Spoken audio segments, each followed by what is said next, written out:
Hello everyone, welcome back from my podcast. Today I'm gonna read you an interesting chapter.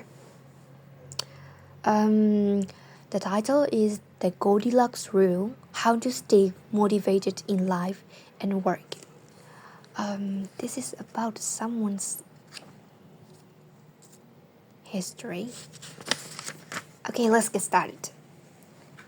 In 1955, Disneyland has just opened in Anaheim, California, when a 10-year-old boy walked in and asked for a job. Labor laws were loose back then, and the boy managed to land a position selling guidebooks for 0.50 cents of dollars apiece. Within a year, he had transitioned to Disney's magic shop. When he learned tricks from the older employees, he experimented with jokes and tried out simple routines on visitors. Soon he discovered that what he loved was not performing magic, but performing in general. He set his sights on becoming a comedian. Beginning in his teenage years, he started performing in little clubs around Los Angeles. The crowds were small and his act was short. He was rarely on stage for more than 5 minutes. Most of the people in the crowd were too busy drinking or talking with friends to pay attention. One night, he literally delivered his stand-up routine to an empty club. It wasn't glamorous work, but there was no doubt he was getting better. His first routines would only last 1 or 2 minutes. By high school, his material had expanded to include a 5-minute ad, and a few years later, a 10-minute show. At 19, he was performing weekly for 20 minutes at a time. He had to read 3 poems during the show just to make the routine long enough, but his skills continued to progress. He spent another decade experimenting, adjusting, and practicing. He took a job as a television writer, and gradually he was able to land his own appearances on talk shows.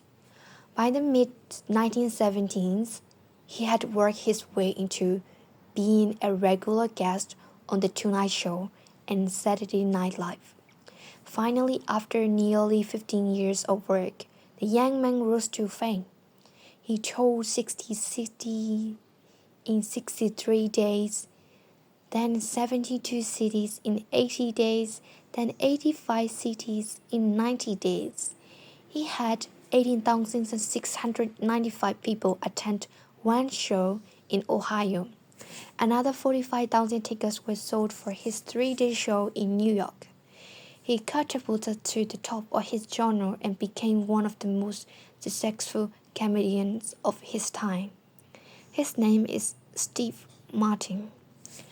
Martin's story offers a fascinating perspective on what it takes to stick with habits for the long run. Comedy is not for the timid. It is hard to imagine a situation that would strike fear into the hearts of more people than performing alone on stage and failing to get a single laugh.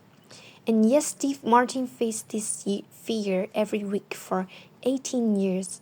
In his words, 10 years spent learning, 4 years spent refining, and 4 years as a wine success.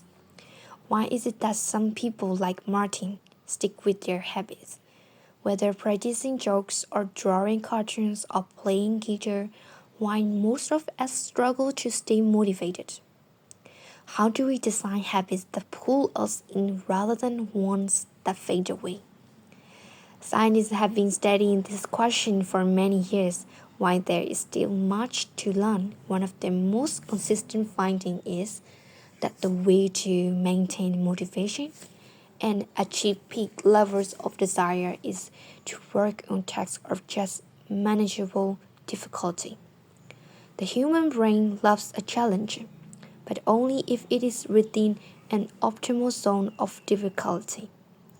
If you like tennis and try to play a serious match against a 4-year-old, You will quickly become bored. It is too easy. You will win every point. In contrast, if you play a professional tennis player like Roger Federer or Serena Williams, you will quickly lose motivation because the match is too difficult. Now consider playing tennis against someone who is your equal. As the game progresses, you win a few points and you lose a few. You have a good chance of winning, but only if you really try. Your focus narrows, distraction fades away, and you find yourself fully invested in the task at hand. This is a challenge of just manageable difficulty, and it is a prime example of the Goldilocks rule. The Goldilocks rule states that humans experience peak motivation when working on tasks that are right on the edge of their current abilities. Not too hard, not too easy, just right. So this is about the Steve Martin story, and plus this is also describing the Goldilocks rule from their Atomic Habits by James Clear. Thank you very much for listening. Hope you have a lovely day. See you in the next podcast. Bye bye.